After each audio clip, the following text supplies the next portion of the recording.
I've been doing research into this concept called fluidization and how it could be used to make a 3D printer that's a lot faster than the ones that exist today.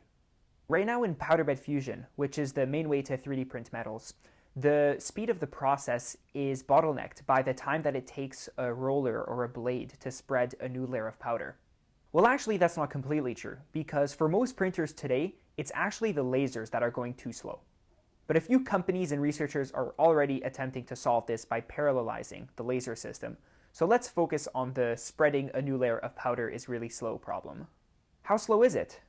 Well, the layer thickness is typically around 30 to 60 micrometers, and each layer takes about 30 seconds for the spreading powder step.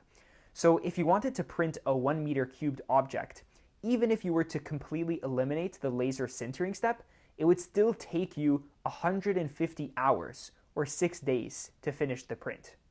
That's fine for really low volume, high value parts like this really complex fluid mixer, but it makes 3D printing infeasible for any mass manufacturing application.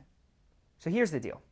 I believe that fluidization, specifically vibratory fluidization, can be used for material delivery in a way that would be much faster than any mechanical powder spreader. Here's how that would work.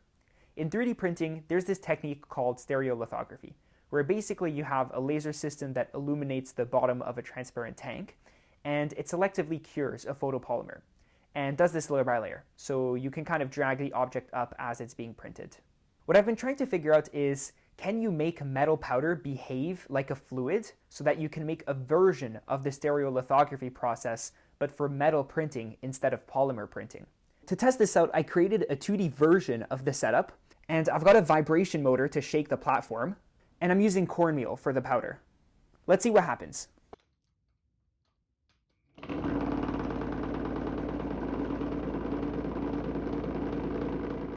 So as you can see, when the platform is shaking, the powder flows into the narrow gap and completely fills it up. That's great, and it shows that the 3D printing process based on fluidization should be possible. And by the way, the setup also works with a more narrow gap, for example here. So what's next? Well, milestone-wise, this was just version 1 of what I want to test out.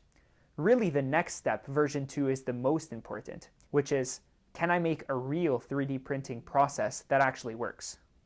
This is basically integration hell, because I need to figure out the software for how the vibration system, the lifting plate, and the laser system will work nicely together. So yeah, that's what I'm going to be working on for the next few weeks. But anyways, thanks for listening, and hope you enjoyed the video.